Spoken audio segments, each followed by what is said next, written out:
everybody, I hope you're all really well and having a great week. So today, do you fancy going out on an adventure with me? I know we've been to a few places in Glastonbury before. We've been to the Tor, we've been to the Wells and the Abbey, and we will visit those places again. But today what I wanted to do was take you out somewhere a little bit different. There's a little place that I like to go, full of nature, full of heritage, full of history and full of character. And it's a couple of miles out of town. We're going to get on the Twilight Dream, my bicycle, and go there now. So if you want to find out how people lived or where people lived up to 10,000 years ago in the Avalon area, come with me.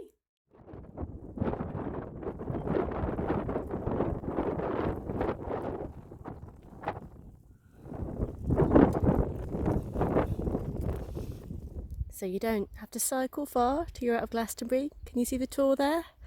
And the church and the town, until you're out into the country lanes.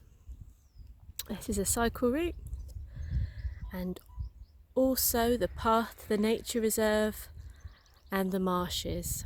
So we're on the outskirts now of the nature reserve and the marshes, also known as the Somerset Levels. And I think already we get a feel for a different kind of landscape and transitioning into a different kind of energy.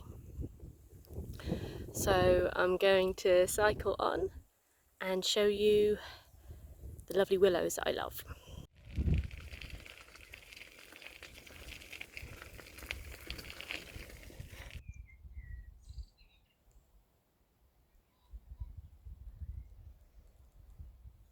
And so here is the willows. It's a place that's really sacred and fairy, and a place that is between the worlds of Glastonbury and of the Levels and the nature reserve and the marshes.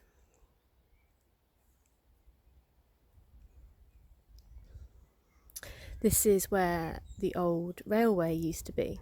So there used to be a small railway going to Glastonbury. There's not anymore. You have to park the mists to go to Glastonbury now.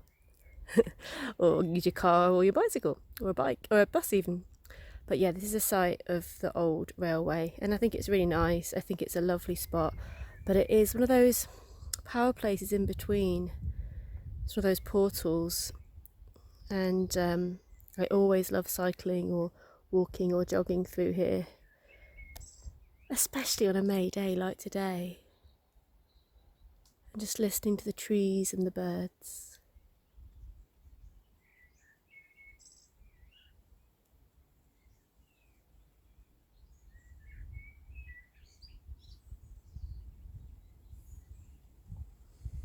So not the most super glamorous bit about the landscape, but peat farming, if that's the word for it, peat farming. It's been going on here for a long while.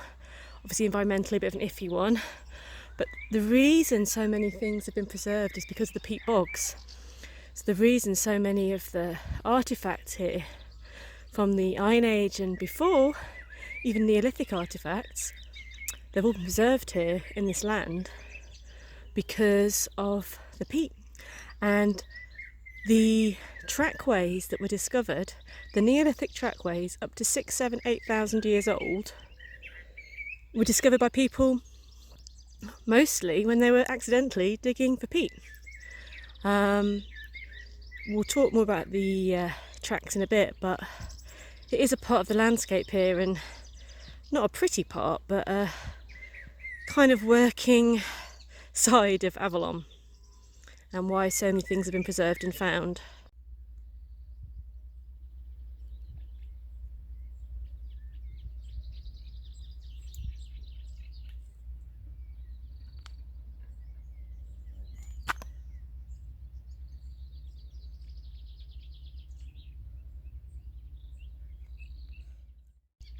Don't know if you can see me, it's so bright.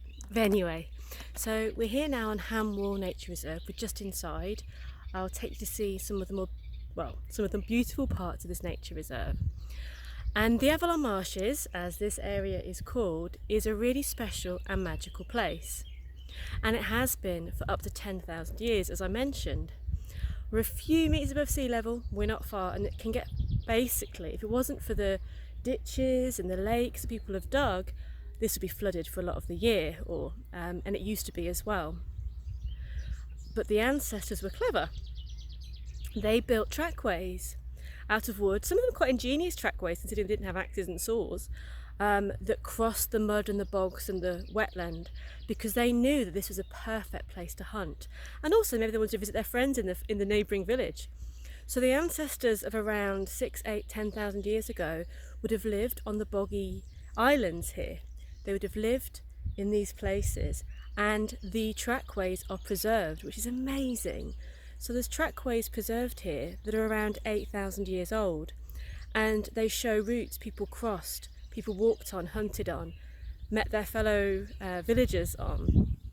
And because of the peat, because of the bog and the way it preserves things, they're really, really well preserved. It's a really special place and a sacred place. And in around the late Bronze Age or Iron Age time, I think it's the Iron Age actually, what they've dated it at, the lake villages were built around here. Now it's not quite here. The lake villages are a bit nearer Glastonbury, and then one in Mere where I used to live. I haven't taken you to see them because they're lovely, they're very atmospheric and powerful, but they're not that attractive to look at really, that exciting for a camera, because they're just lumps in the ground. But those lumps contain the evidence of amazing lake villages. Not really lakes, kind of more muddy reservoir bog villages, where islands were built on stilts in these villages, and people lived there. And after the Neolithic people, the trackway people, it actually got more flooded here, so the trackways weren't going to work for people. They used canoes and boats, and there's actually some you can see in Glastonbury, and I will take you to go and see them. They're amazing. It's really powerful. So where people lived was more out here, was more out in the landscape. And I found it really evocative being out here. I feel very connected to the ancestors and the spirits of the land, and the wildlife is just stunning. So I always love to come out here and think about the quiet and the energy of people living here for thousands of years. Seeing Glastonbury Tor in different states of well, not with the tall St Michael's Tower on top, that's for sure, and without the city, the town, it's not a city, it's a town, built around it. But here is a rich place for wildlife. It's one of the most popular places in the UK for wildlife. You can see a lovely swallow, I think, above my head at the moment. And in the winter time, people visit here for miles around to see the starlings' murmuration, because it's absolutely amazing. It's phenomenal. There's anything like it in all of my life. And I can't believe I've been here this amount of time and not showed you. We see bitterns, and their boom sounds like a phone going off for miles away. We see herons, we see great white egrets, owls, kingfishers. I've not seen an otter, but there's meant to be otters here. We see birds of prey, lots of water birds. It's just a stunning place. And the dragonflies are coming out now as well. So this is a place of the ancestors. There is a reconstruction of the Sweet Track, but that's not in this part of the nature reserve. I will take you there another day. I just want to show you this land, and this land is where the people who lived here all those hundreds and thousands of years ago would have loved, lived, hunted, found peace, joy, wars. Oh, on to the wars, they found a lot of sacrificial objects near the villages as well, pots and offerings. I say offerings because they say that they were dropped into the water where they would not sink to the bottom for a while, where they'd be just seen, so more shallow water. So potentially offerings to the deities and the spirits of the water, which I think would have been really prevalent around here. We may not remember the names of the spirits of the water or the beings of the lake, but I think something carries on into our modern myth. One of the most important characters of Arthurian legend, which is very important around Glastonbury, is the Lady of the Lake. And away from the energy of Glastonbury, I feel a very, very strong Lady of the Lake feel here. So I'll take you to the lake, well, some of the lakes, show you some of the wildlife, and see what you think about this magical area.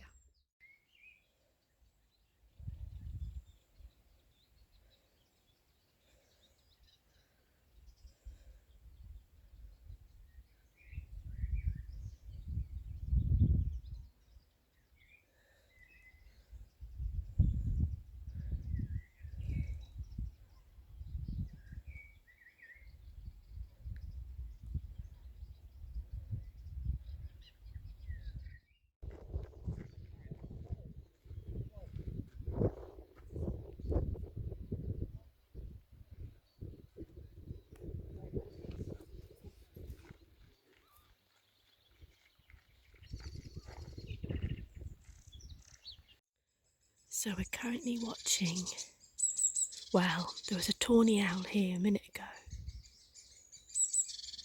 Was it Robin? I scared the tawny owl off by accident. But we're also watching a woodpecker feed its chicks.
Let